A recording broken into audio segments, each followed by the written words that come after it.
everyone. Today we're going to talk about umbilical cord tissue stem cells. And I wanted to thank everyone for joining the Stem Cells Worldwide group. We're going to be talking about topics today about preservatives. We're going to be talking about the Wharton's jelly, mesenchymal stem cells, and also viability percentages, CD markers, and why they're important, and red blood cells. We're going to have Mr. Dave Osborne join us. So let me get him on right now on the camera. Let's see.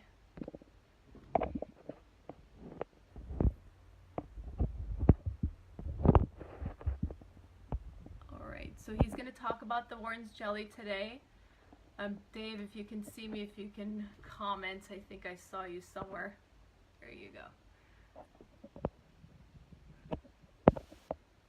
Okay, awesome. Questions, I highly recommend that you guys post your comments below. Use the icons as well to give us some feedback about the type of topics you guys want us to talk about. I believe several months ago we spoke about stem cells. We had a lot of questions. This was like several months ago. So what I did is I typed up a list of questions and I'm going to ask him. So this will give a chance for our previous members and our new members to catch up so that we can expedite the situation and get all the questions answered. So I'm going to go ahead and read the questions and I'm going to have him answer them. So let's start off with the first question. Hey Dave, how are you? It's good to be here. Thanks for joining us, and thank you for taking your time to help us answer these questions. Again, I want to also remind everyone that we are not doctors. We're just here to provide awareness on stem cells. We all like stem cells. We all like talking about it. So if you guys want to do stem cell treatment or therapy, talk to a physician. But we started this group so we can help people and provide an educational platform where people can answer and ask questions, and they can also connect with one another and freely talk about their therapy or their journey with stem cells. So again, we're trying to bring more awareness on stem cells and make it worldwide. So thank you, Dave, for taking your time and helping us. So I want to start off with the first question. I'm going to start grilling you with questions. So the first question is, why are umbilical stem cells a better source than adipose tissue for some people? For some people, that's probably a good way to phrase it. And thanks us all, by the way, for letting me come out here and do this program. It's kind of cool that we can use Facebook to do this sort of thing. I really hope somebody gets some benefit from it. So adipose-derived stem cells are traditionally used by plastic surgeons. The reason why they use them is they're real used to, doing things where they can pull out fat from people's body, rearrange it, liposuck it out. And the problem is that there's a couple of problems with it. Not that it's bad. First of all, it's not bad. I'm not trying to bash on it, but if you talk to a lot of naturopathic doctors, here's what they tell me. They don't prefer adipose tissue. They could do it themselves in their office if they wanted to. It's actually less expensive for them to get the kit to do adipose tissue cells.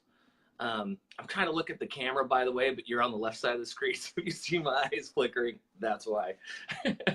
It's so weird talking to a camera. But anyway, the adipose tissue.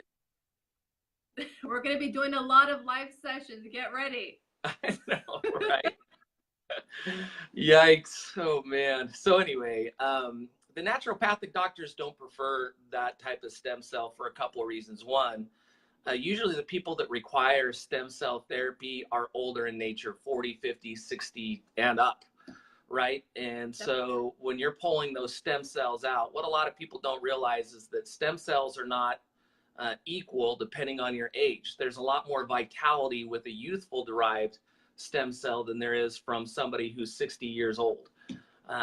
In Dr. Neil Rorden's book, he actually talked about how quickly and effectively an umbilical cord derived stem cell will divide and differentiate into the cells that your body needs versus a 60-year-old man's. And a 60-year-old man's stem cell, if you And this is simplified, obviously, but if you pulled out one of his stem cells and let it multiply and differentiate over 30 days, you'd have 20,000 stem cells total at that end of the 30 days. Whereas if you took a stem cell from an umbilical cord, then and let it grow up 30 days, you'd have over 1 billion cells. So it's a much more youthful, a lot more energetic, and a lot more efficient stem cell to begin with.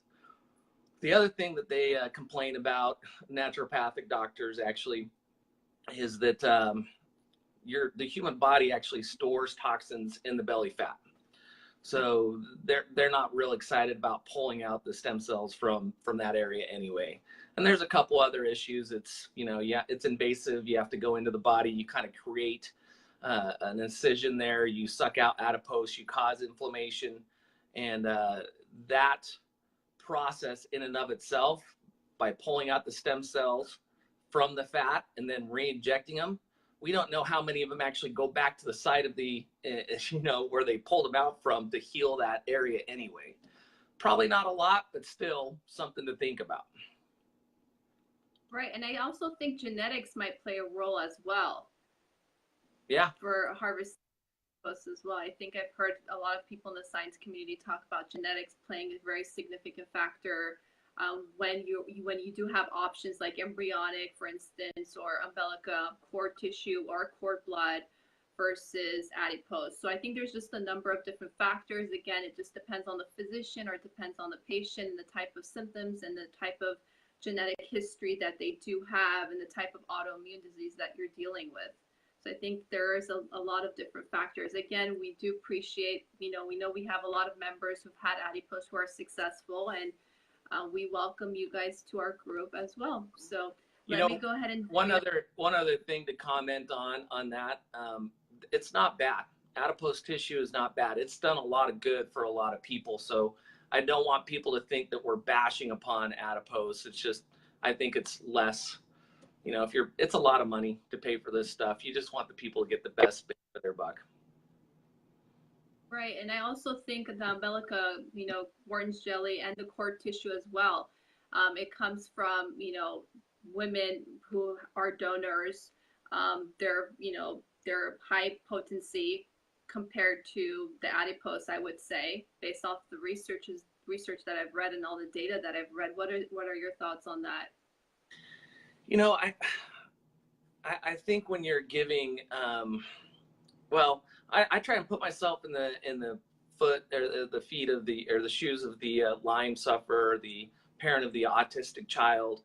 A lot of these people have spent so much money on it, and if you're the sufferer yourself and you have a lot of fatigue from Lyme's disease, you're always concerned about other co-infections. And you don't know if what's going on with that, and there's a lot of question marks in your mind. So if you're getting stem cell therapy derived from your own belly fat, those stem cells, you don't know how clean it is, what infections you actually have. You don't know if you're re-injecting it. So why take a chance? Stem cells derived from umbilical cord blood tissue, amniotic tissue, and cord blood, it has been screened, sometimes not as much as we probably would want it to. Some companies will screen for Lyme's disease and some of these other more niche things, but the gold standard has traditionally been organ transplant. And there's a range of sexually transmitted diseases that they test for. A lot of the HEPs they test for, HIV they test for, but they also screen for risky behavior on the part of the mother. And so if they don't clear every one of those hurdles, they're not passed forward. So there's some benefits there. Yeah, also now that we're on the topic of screening donors, so how do you guys screen donors? Can you explain to the viewers how that process works? Because I get that question asked, to me a lot of times. They always ask me how do we know, is it safe, or how are they pre-screening, the females? And can you talk about that process a little bit?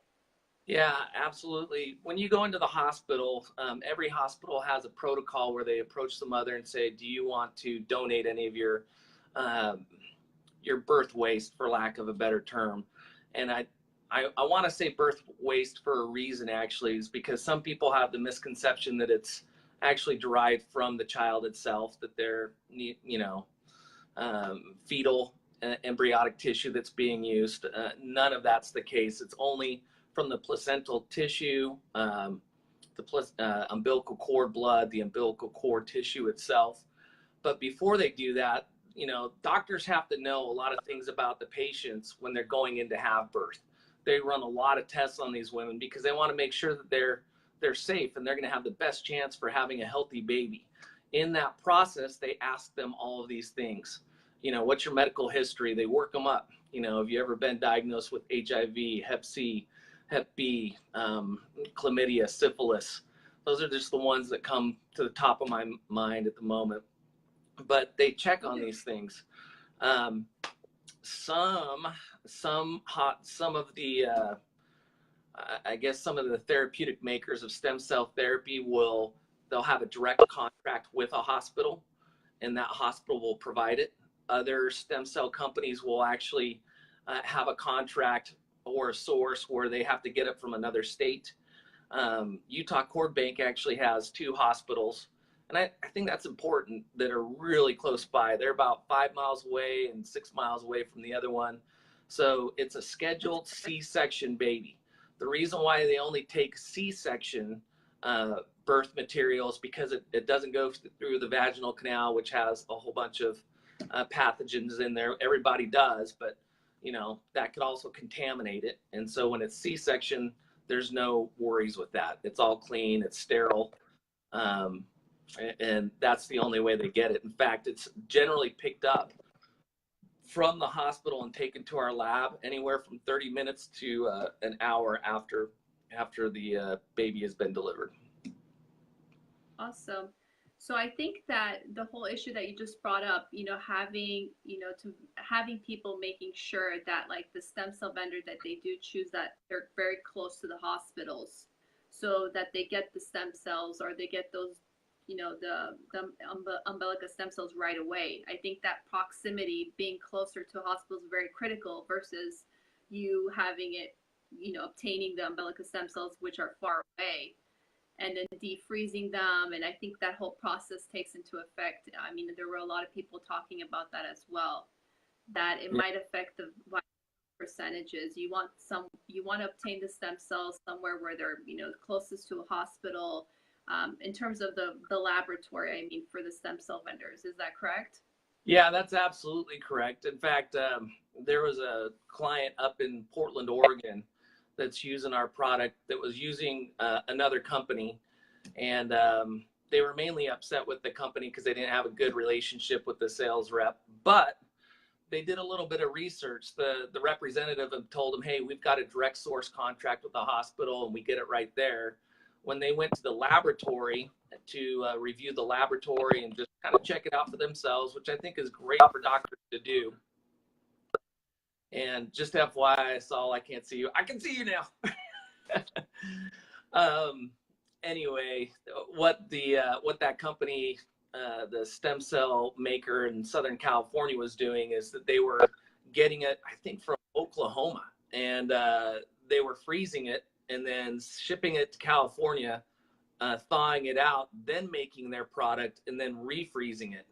And you may not see the results when it's thawed and you put it through the Nexlom to see what the viability of the product is, because what most labs will do is once it thaws, they put it through the Nexlometer and see what the viability is. But 20 minutes later, you could have 10, 20, 30% of those cells that were alive. They're literally in the apoptosis. They're in the death process or the death spiral. And 20 minutes later, you could have a whole bunch of them dead. So I think it's something to think about when you're, checking out which lab you want to get your product from.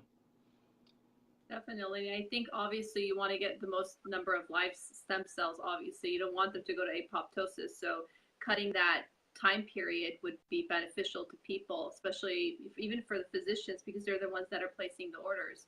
So I think that's something definitely to consider as well. The second question that I wanted to ask you, or the members wanted to ask you, Why do some people get more stem cell than others? Um, let's see. Well, there's a lot of ways I can answer that, Asal, I'll be honest.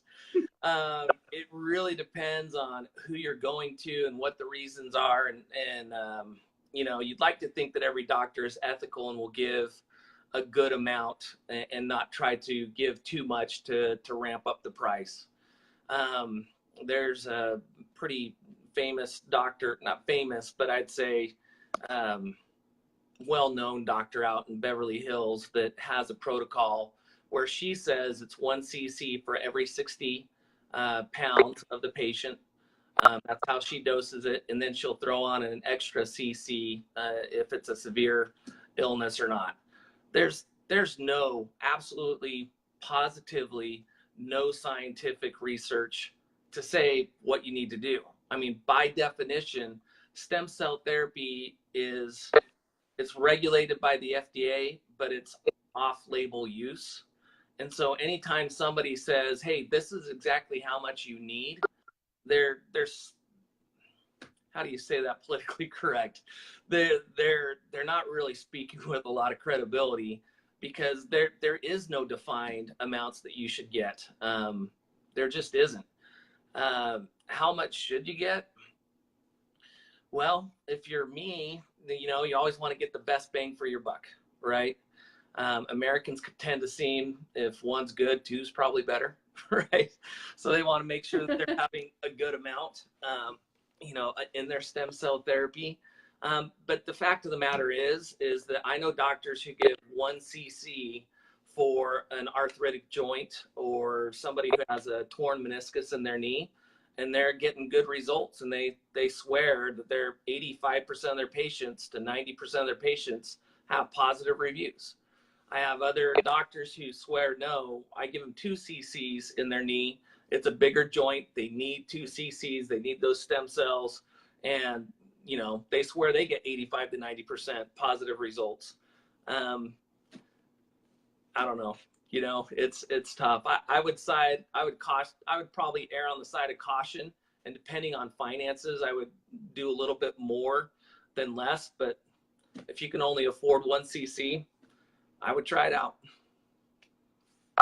Yeah, well, I also think it has to do, again, with the severity of their symptoms also as well. I've seen a lot of physicians, depends on the severity. Like, you know, there was that one case, that patient had Alzheimer's. She was in the late stages that we were talking about a couple of months ago, where she had, like, I think, was it what, 16 cc's or something like that. Again, that was a discretion, obviously, of the physician, and the patient felt comfortable doing it, and she got remarkable results. So I think it just depends, you know, on the severity. It depends on the history, you know, of the person trying to get therapy. That's why we highly recommend that you speak to, you know, someone who's either Lyme literate or who understands your history or wants to take the time to review your medical records. In order to make that determination. It's not just a one formula for all, and it doesn't work that way. You know, we're all different.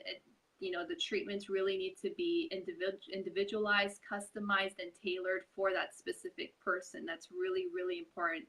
You know, it's not just one protocol works for everyone. It doesn't work that way. Yeah. You know, if it was that easy, then we wouldn't even be here.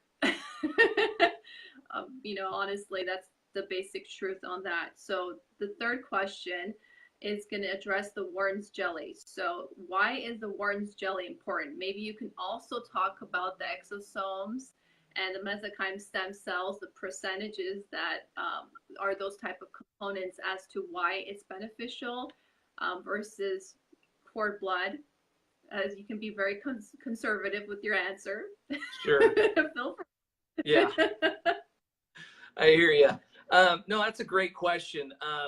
One of the reasons why I decided to sell for Utah Cord Bank was, at the time, and just a little background history for me, I started, man, I'm not going to date myself, but my first job was with Pfizer Pharmaceuticals.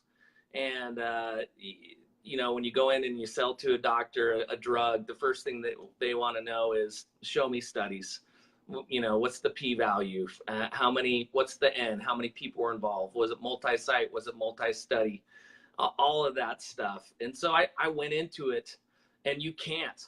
It's just this is so, all of this is off-label use, and so the doctors have to be a little bit careful on what they do. But I'm getting off tangent. But one of the things that I liked about Utah Cord Bank is they were one of the only companies that actually had Wharton's jelly inside of their product. To me, that was incredibly big. It's a big differentiator. When I go in and I talk to doctors, they kind of get the concept of why Wharton's jelly is so important. If you have a cord blood product, it's very easy for them to centrifuge it, pull out the MSCs, put it in a therapy, and sell it. There's not a lot to it. There really takes a lot of scientific research, background, trial and error, quite honestly, when you use tissue in your product and make it a flowable product like the Utah Cord Bank products are.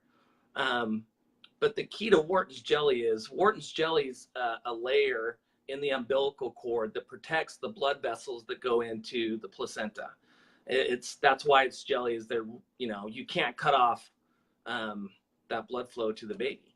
But what they found out is that some studies say it's 60%. Most of the studies say 80% of the Wharton's jelly is made up of mesenchymal stem cells. 80%.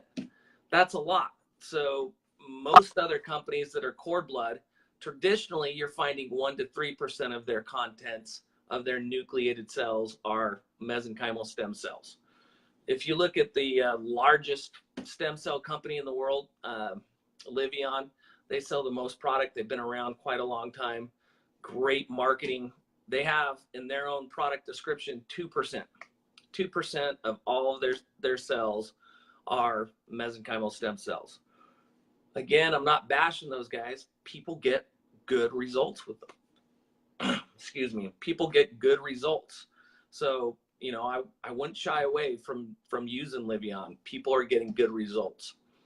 But the reason why I chose Utah Cord Bank is when you put Wharton's jelly into the product, now, when they first started doing it 3 years ago, you're getting 20% mesenchymal stem cells. Over the last couple of years, they've increased the amount of Wharton's jelly. So they say they're getting around 40 to 50% of the cells in the therapy are mesenchymal stem cells. So when I go out and I talk to doctors and say, hey, what you've got is good, that's awesome. Keep on using it if you want to. But if you want something a little bit more effective, try something with a little bit more mesenchymal stem cells. And I just happen to sell that product. That's great. So the next question is, we already talked about how the donors are screened. So let's move on to the other topic. How long do stem cells last in our bodies? That's a great question that I'm not sure anybody really has the best answer to. I'll tell you the studies that I've seen. And an interesting story to boot. Dr. Kaplan is the father of MSCs. He's the person who coined the term MSC. It was for mesenchymal stem cell. About 1.5 years ago, he came out and said, guys, please don't call it mesenchymal stem cell. Don't call them MSCs anymore. Call them medicinally signaling cells. Why is that, Dr. Kaplan? The reason for it is the studies that they did when they injected mesenchymal stem cells into a joint, they could not find those MSCs after 6 days. But the patient's knees continued to get better. They continued to flourish. Cartilage continued to get rebuilt. So his theory is that these MSCs will go into an affected area. They hone in on the inflammation. And when they get there, they're not just dividing and differentiating into the tissue, the cells of the tissue that you need. They're signaling to the surrounding cells that heretofore were slacking off and saying, hey, chop, I need you to do this. Hey, you start doing this, and kind of gives them marching orders, or they're kind of a conductor of a symphony of sorts and conducting all the pieces of the symphony to work together. Having said that, what's that? So like cell-cell communication, basically. Yeah, it's kind That's of. why Scary how From cool it is. signal. Yeah, you're Yeah, right. it is. Hopefully there will be research where it can measure like the longevity of it in your actual body. That would be awesome. I don't think we're there yet though with published papers. I hope we would. I hope we get there quick, Asal. It's crazy that we don't know what we don't know, and you'd think that we'd be able to find this out. Other studies have shown that if you inject it into muscle tissue, that they last a lot longer. 4 6 months is what I've seen, up to 4 and 6 months. So it's but even saying that, I hesitate to say that because a lot of people say, oh well, maybe I should get intramuscular. The body of work done with stem cells for treating systemic or autoimmune disorders has all been through IV. That's where the bulk of the anecdotal evidence points that this has been working. So, should you be getting it IM or should you be getting it IV? I kind of tend to stick to where you have the most evidence. My father-in-law actually just got some stem cells. He is 79 years old and was having some prostate bleeding issues, had to be hospitalized. It was pretty bad stuff. Anyway, they got him stabilized and got everything cleared out, and he wanted some stem cells. And actually, I lied. He's not 79. He's 81. Sorry, my wife's not here. She's not going to get mad at me. But anyway, that was 6 weeks ago. And kind of a fun story with him. The doctors told him every time you move heavy things, because he's a farmer, and he's always lifting up hay and alfalfa and whatnot off the tractor and this and that, you're going to cause your prostate to start bleeding. You're going to have these same issues. Farmers are kind of stubborn, and he kept on doing that. He sat still for 2 weeks, didn't do any heavy lifting, and then after that, he just kind of went back to business as normal. He hasn't bled once over the last 5 weeks, past 7 weeks total in all. But the cool thing is, and this doesn't happen for everybody, but it is fun to hear and talk about. He's completely off his cholesterol medication, and the doctor took him off his diabetes medication just days ago. So that's kind of fun. That's amazing. Awesome. So that's a good success story. That's kind of fun. Yeah, why not? It's amazing. Good job. And I bet you he got work early, obviously, right? He did. How much did he eat? Curious. He got 2 cc's right in his gluteus maximus. Oh, okay. Yeah. So again, that this proves our ideology where everybody is different, right? So it depends on extracurricular activities is also a huge factor. That's another thing that I wanted to bring up. I think we answered one of the Q&As several months ago regarding stem cells and, who gets more, or how do you know? So these are things that healthcare professionals look at. Your history, how athletic are you? Are you a cage fighter? Are you, in sports, orthopedics? A lot of orthopedic doctors look into stuff like that when they do stem cell therapy as well, PRP, things like that. So there's so many different factors and components. And I know we talked about PRP with stem cells as well last time with the growth factors. Did he do anything like that? No, he just got pure stem cell therapy. PRP I think is good. It's kind of the forerunner to stem cell therapy. Most of the literature points to there being about 30 different growth factors in PRP. So a lot of doctors will take stem cell therapy and put it with the PRP. I've got no issue with that. Stem cell therapy by itself, depending on which article you look at, say they have over 70 to 130 different growth factors. So very similar. They may be tag teaming, they may be synergistic. Either way, you can go stem cell therapy by itself, or if your doctor prefers to do PRP. Obviously, I've had great results just with the stem cell therapy, but I've got no qualms with the PRP as well. Yeah, definitely. So let's go on to the next question. This one's an interesting question. It says here, is there a chance of rejection to the umbilicus stem cells? You know, the only chance of rejection that you're going to get is if it's not a quality product. You know, stem cells from umbilical cord are considered immune privileged. They're so young and immature that your body can't differentiate between its cells and the stem cells. As your cells get older, they get markers on the surface that tell your body, hey, I'm not part of you, and they get rid of them. They just, you know, they go away through the body's immune system.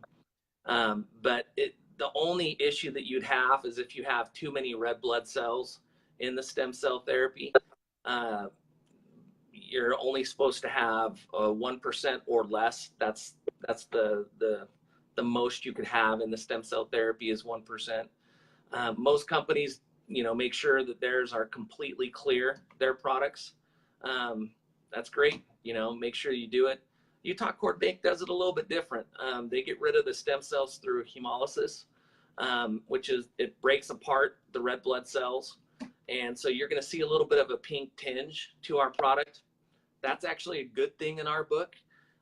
If you open up a red blood cell, there's a whole bunch of good components in there. And our philosophy is, you know, there's all these things floating around how a baby is born. We don't want to get rid of any of it unless we know it's going to cause harm. Red blood cells, obviously we know that causes harm. We get rid of those. But when you open up the contents, there's some good things in there. So we're going to keep them in. And that's why there's going to be a little bit of a red tint with a Utah Cord Bank product. That's awesome. And also another question, what does viability mean?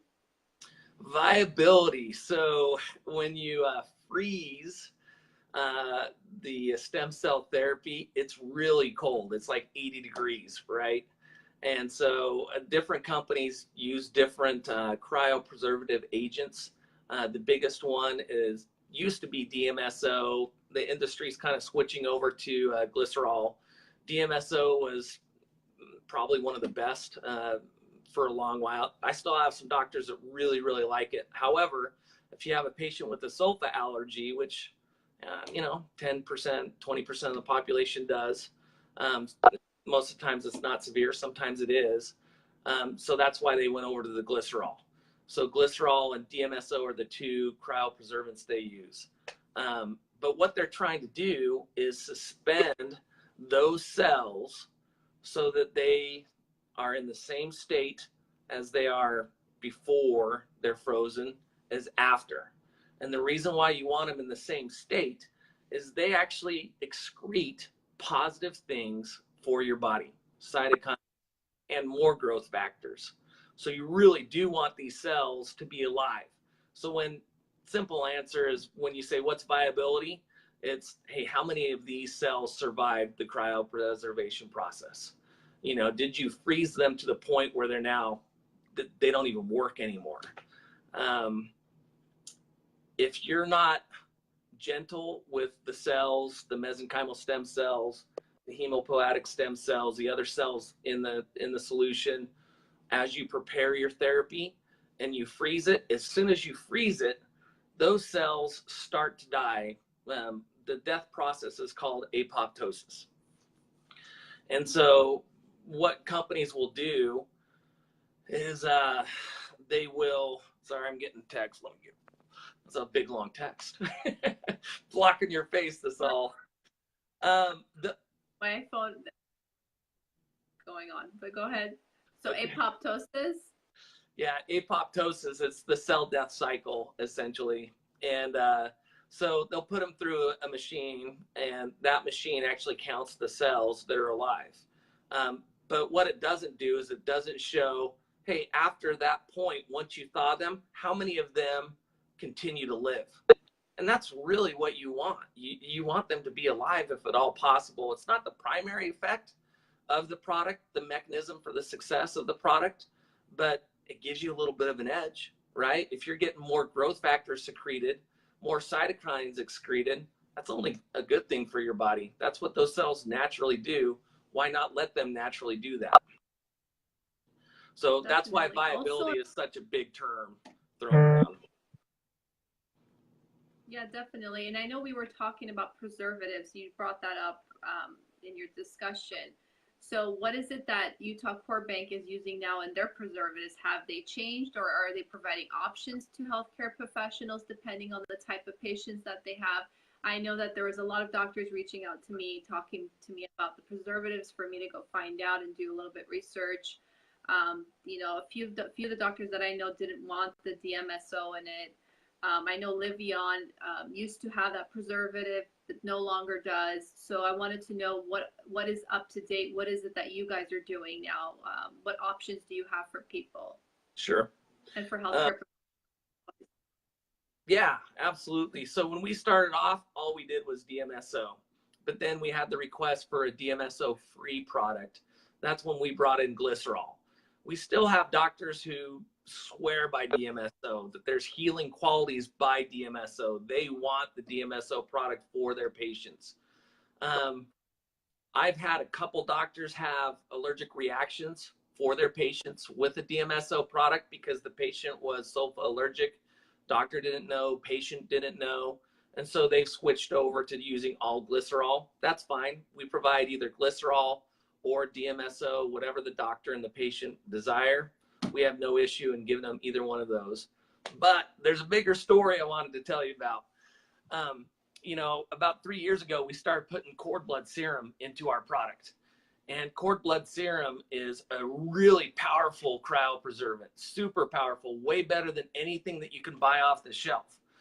So we were putting it back into our product where most other companies are pulling it out, selling it to makeup and other manufacturers for other purposes, you know, as an extra revenue stream. We put it in because we knew that it was a good cryopreservant and we wanted to keep our viability as high as we could. In that cord blood serum, there's thousands of different proteins, thousands. One of those proteins was an ordinary looking protein called TIMP2. And this TIMP2 protein about 1.5 years ago kind of came to the forefront of the scientific community, where a long ago study that was actually done in the 1950s, where they took blood platelets and cord blood serum from young adults and gave them to old rats, kind of turned everybody's worlds upside down, because these old rats, it significantly improved their cognitive function. So memory, logic, really does a really good thing. In fact, there's a couple of labs, or I don't know what you call them, clinics out in Silicon Valley, that's all they do is they give transfusions of this protein and cord blood serum and platelets to patients, and hoping that they'll be able to improve their cognition.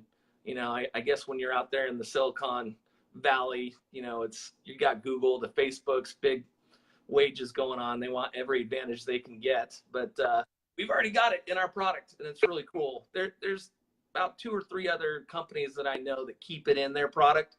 Most of them pull it out so they can increase those cell counts in their product and say, hey, we've got a 10 million, a 20 million, a 30 million cell count product or a vial for you, which that doesn't mean anything because they're just nucleated cells for the most part.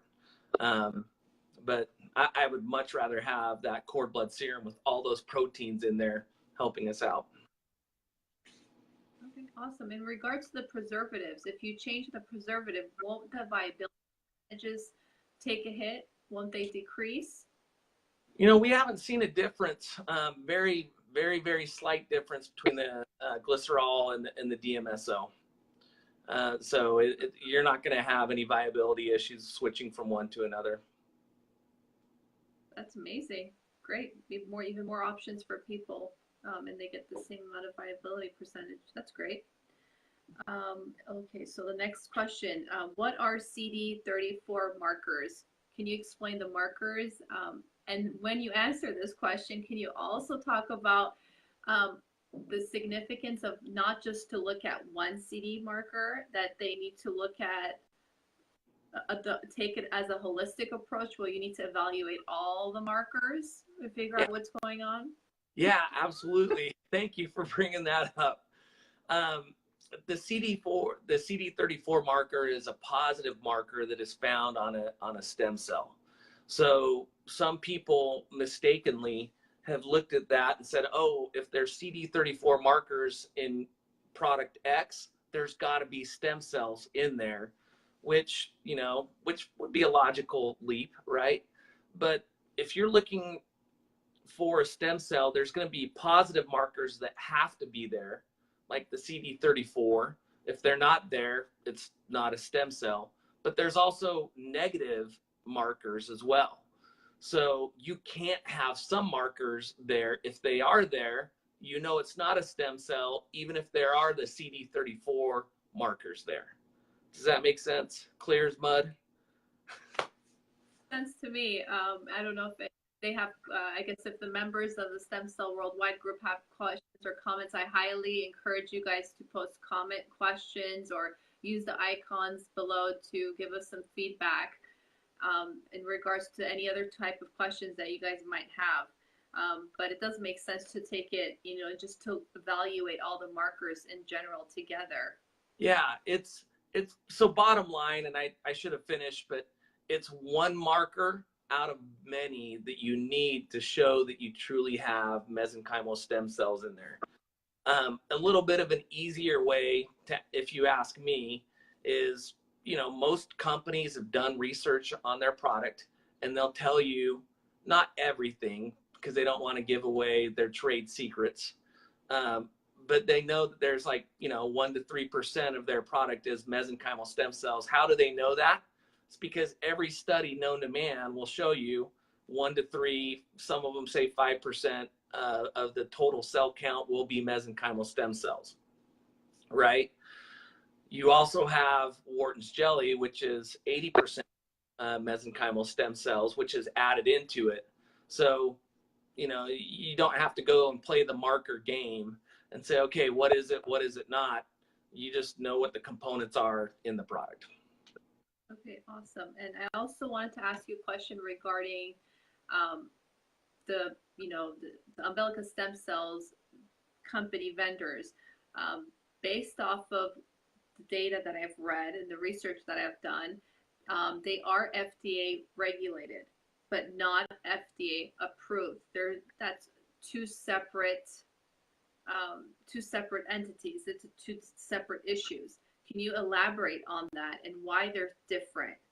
And can you talk? Are you guys following? You guys are, I'm guessing, are following the guideline. The 361. Is that correct? Yes. So can you talk about that? I think I asked you 3 questions in one. Sorry, I'm just trying to speed up. We have like a lot of questions here. That's all right. Just remind me if I don't answer all the questions. So the FDA is starting to play a bigger and bigger role in stem cell therapy. Stem cell therapy truly is the wild, wild west right now. There really are no defining guidelines that regulate what makes a stem cell therapy. They've come out, the FDA's come out and warned people and say, don't call it stem cell, don't call them just stem cells, call it regenerative therapy. Because they're worried about people getting scammed and putting their life, their finances on the line to get healed. So I think some regulation is good. Right now, our product and every other product on the market is considered a 361. It's considered a biological allograft. That's in simple terms, that's what it's called. A 351 is a medical drug. So what's the difference between the two? The government essentially says if you're doing less than minimal manipulation on the human cell and tissue, then that's a transplant. If you do more than minimally manipulate it, then that's considered a drug, and we need to do FDA indications. You need to do safety profiles. You need to do efficacy profiles, which is a little bit of a slippery slope because once you get into that game, you can't sell your product. And it's going to cost you $200 to $400 million to actually get a study done. When once that study's done, it's for one indication. That's it.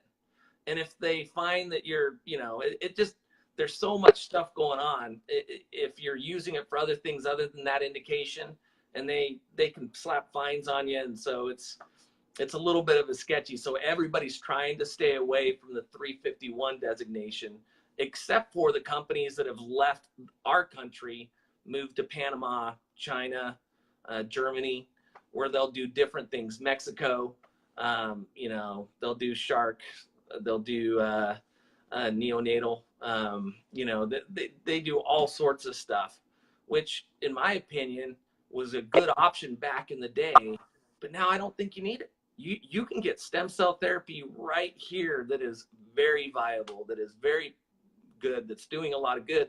It's just all used off label. Nothing's been designated with an official indication. Right.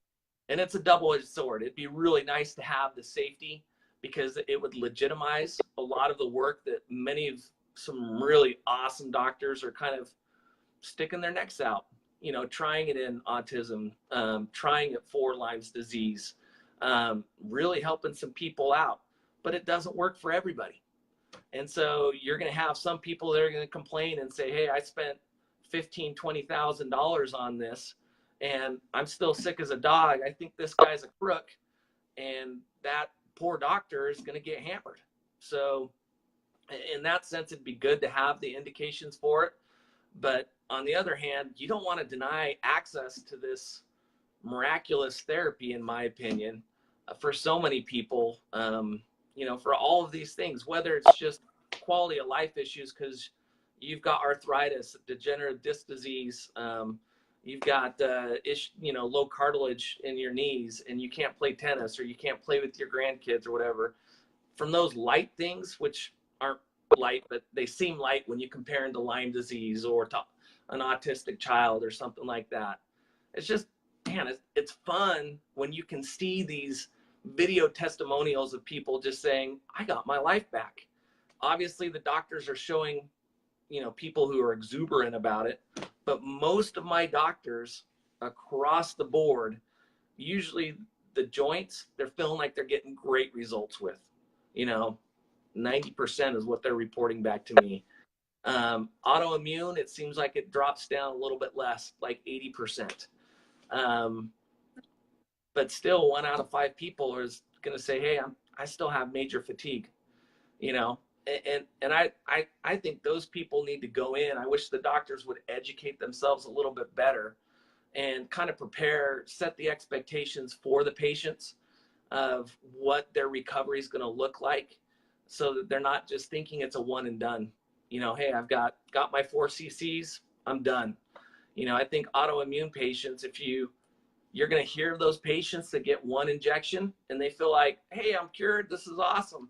But you're also going to have those patients that are going to get 2 cc's of something, and they're still feeling fatigued, or they're feeling more fatigued a month, 2 months down the road, and they're wondering what's going on.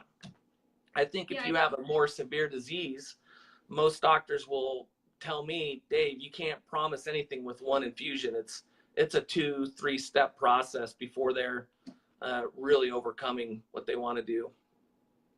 Yeah, and I think they're very accurate, and also you need pre-treatment as well. So it plays out, you pre and post. You want to make sure it has to do with, depending on the type of healthcare professional that the person chooses or who they feel comfortable going to. The aftercare is very important, the follow-up. And if there are people who are not doing well, they need to follow up with those patients and to find out what's going on. And I think the aftercare is very important, even prior, to review the medication list, to review the medical records, and to make sure that they are tailoring and customizing the treatments, and they're not just making it very general. And it's not just that they're just getting, cord blood or cord tissue and just injecting an IM and then you're done. Let's close the shop for the day. It doesn't work that way. And if it was that easy, then, again, we wouldn't be spending all this time. There wouldn't be so much research out there. Even the FDA, in the future, hopefully, they're going to, one of the stem cell vendor companies will be FDA approved. I'm very hopeful that they will be. They are investing a lot of time and money. They're top scientific, chief officers that are devoting their time into the research, publishing papers. There's so many people out there, professors and physicians who are world renowned that really, like Dave said, that are putting their neck on the line to take this to the next step. So hopefully, we'll see that in the near future. But again, the pre and post care is very, very, very important. And if you're not getting the answers that you need to talk to someone. You need to express that, like, hey, should I be doing this, or can you give me this, or can I talk to someone? I have these type of issues still. I got better with my shoulder pain or my joint pain, but I feel like I still have neurological issues, especially for the Lyme community. We have neurological Lyme, we have arthritis Lyme, we have, there's so many different components, and there's so many different co-infections, and there's not enough research yet on Lyme disease, unfortunately. John Hopkins is, they're working on that. There's so many different research labs working on breaking through, with these top, academic institutions trying to help us bring more awareness. But in the meantime, you guys need to, be persistent, ask the questions, do your research. Again, social media is a great avenue, depending on the type of group you guys are joining. Obviously, you guys want to join groups that are positive, and that encourage one another to, you guys can share your journeys and talk about your, your pre and your post. There's a lot of groups out there. There's, I've heard so many different criticism and, comments, negative, positive. Again, this is a type of group that we encourage positive feedback. We're unbiased. We're open to listening to all different type of stem cells that are available, and that's why it's called Stem Cells Worldwide for a reason. So even right now, we're spending time to bring more awareness on stem cells to help the communities. And like Dave said, even autistic children, they are using umbilical stem cells as well. So, and I know a lot that are getting the positive feedback that they need. And it's great. So I was going to ask you another question on the list. So we did talk about the red blood cells. So, but we did not talk about is how do you remove the red blood cells? I think I covered a little bit, just hemolysis, where they destroy it so that we can keep the contents of those red blood cells in the therapy. We remove a lot of them, but we keep some of it in there just because we like it. We think there's good things in there. But going back to your the last question, I wanted to back you up on that. If you're doing an autoimmune disease treatment with stem cell therapy, I think it's critical that the doctor tells you and finds out what your vitamin deficiencies are. Magnesium is one that I've heard. Vitamin D is another supplement that I've seen. Those are cheap supplements to take. But even the post-care therapy to make sure that you're doing well. You kind of get what you pay for. And there's some docs that will do it real on the cheap, but they don't do any follow-up. And I think it's your right as a patient to choose which one you want to go to, which one makes you feel most comfortable. If you're okay, some people are incredibly in tune with their bodies, and they know, they've done a lot of research on stem cell therapy. They know what they should be, what vitamins that they should be taking along with it. And they just want the lowest price. Great. But just know the information yourself before you go and do it. Just trust whoever the doctor is. Definitely. I think even like the hormones, thyroids, lab results, the antibodies, definitely check these things out or have these tests done, or even do them after, you get the stem cell treatment, to see what your baseline is, to see the improvements, to compare the lab results from where you had them originally, before treatment and after. These are things that you guys can even do. You can just print them out and you're entitled to it. You can get a copy and compare them. Your vitamin D, how much deficiency do you have? The magnesium. These are things that I even do with my family members. I always compare and contrast different things. They're very critical. And I know there's a lot of other, great groups out and on social media, and there's people taking screenshot of their lab results and talking about it. And if you're comfortable doing that, more power to you. And I agree with Dave regarding the vitamins, the supplements, and everything like that. Also, I wanted to ask you, what are the few questions that you get a lot from people, not the healthcare professionals, but people in general? Like, why are they very hesitant, or why are they very cautious, or a little bit, somewhat not scared, but a little bit curious, or they want, what's holding the people back to do stem cells? Probably the biggest thing that's holding people back would be finances, and I can't blame them for that. They've been sick for a while and not feeling good for a while, and a lot of people, unfortunately to say, they have depleted their life's reserves, financial reserves, and so they want to know that it's going to cure them before they get the therapy, especially if it's systemic or autoimmune disorder, and that's tough, to be honest with you, because no doctor should guarantee positive results. He can talk about his patient satisfaction rate. He can give percentages and saying, hey, I feel like 80 to 90% of the time I'm getting good results. But I really do think an honest doctor will tell the patient, we can't guarantee that you're the one that's not going to have a success story. And that's, that breaks my heart, quite honestly. But the good news is that there's a lot of stem cell companies that are popping up. I'm actually for competition. I'm for a free market, because the cream will rise to the top and the prices will go down in the process. And, it never happens as fast as what we want it to. But when it does, at least our kids, maybe us in the next 3 to 5 years, I've been really surprised at how many companies are popping up. Most of them are cord blood only products, but you know what? Hey, it's better than nothing. And you still hear of people getting great results with them. So my advice would be, do your research, compare the doctors. Don't just go with the first doctor that you see. Talk to 2 or 3 different clinics and kind of get a feel for how they operate, get a feel for what they're charging. I'd ask them what products they're using.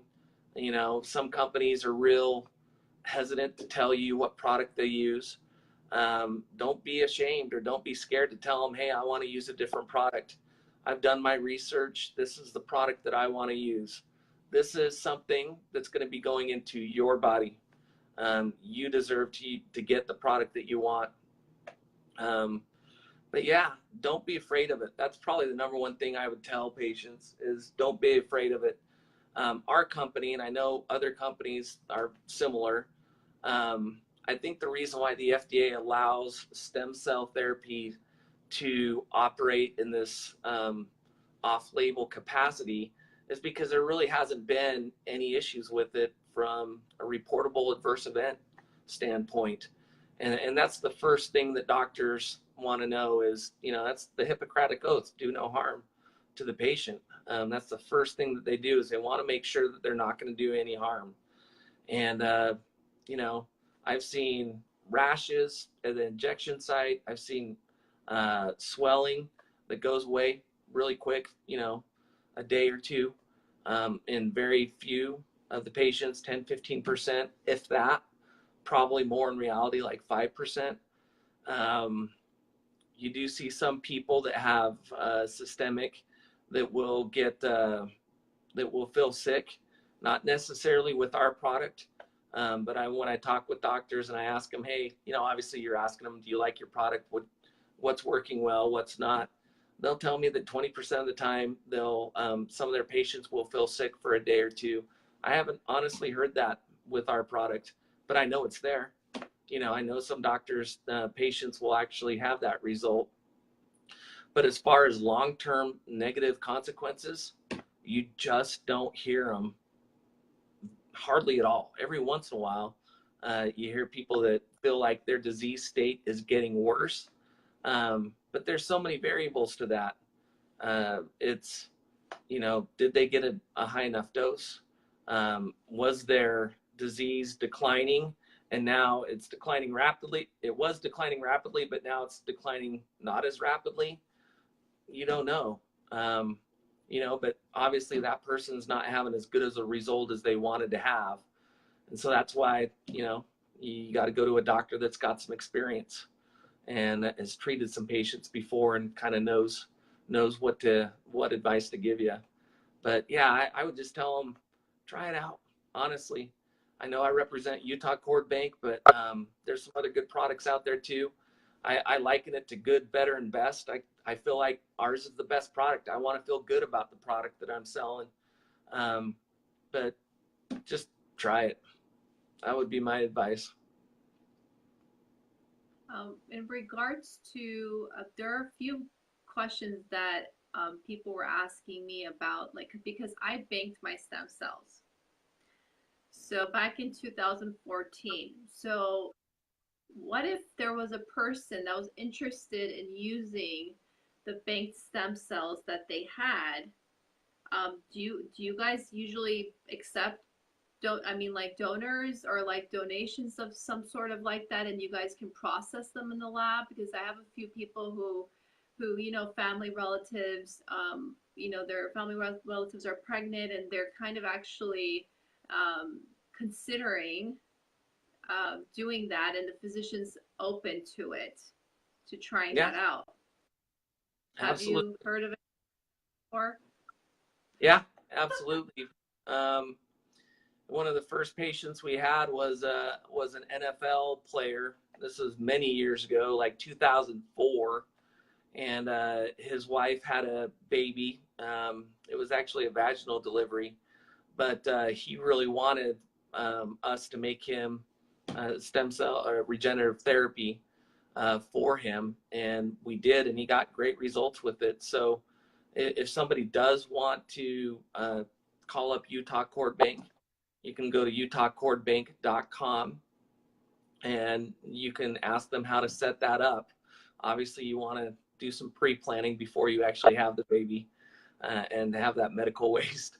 But yeah, that's something that has been done and can be done real easily. Okay, awesome. So I think that concludes all the questions that we had several months ago. Again, if you guys have any more questions, feel free to post them on the comment section and we'll go ahead and answer them. And I wanted to take the time to thank everyone for joining us and joining the group. And go ahead and give me some more feedback of what you would like for future live discussions.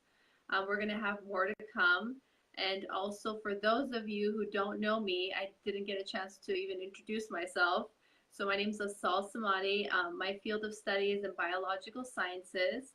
I'm a former researcher in alternative and integrative medicine, and I published my first paper when I was 24 in the journal. So that's me in a nutshell. I just like reading and learning about stem cells. And I guess that benefits you guys because we can all learn together. Who said stem cells can't be fun? And also, I wanted to thank Mr. Dave Osborne. He's a sales representative from Utah Cord Bank, and he has a very hearted passion for Wharton's jelly, as you guys can tell. And again, feel free to ask any other questions that you guys had. I just went ahead and I typed everything up so we can, have a very quick, expedited live discussion. And I know that you guys are going to have more questions. The questions never end, and it's fine. That's why we have the group, and it's a great private group for us to interact and learn. And no one's perfect, so feel free to comment below. And thank you guys for joining us. Thank you, Dave, for taking your time and answering all these great questions. And I'll be in touch with you as well. So thank you for joining us, and hopefully we can get to do this again with other questions. That's all. It was truly my pleasure. If you have any other questions or if anybody wants to contact me direct, honestly, they can call my cell phone at any time, 602-703-5050. Otherwise, I don't get on Facebook as much as I need to, but you can tag me and I'll try and get back. Just don't get mad at me if it's not right away, if it takes a few hours or so. Thank you for joining us. I appreciate all your help, and thank you guys for joining us. Have a great night and enjoy the rest of your weekend. And we'll go ahead and go through all the comments, shortly. Have a great Thanks, day. Asal. Bye.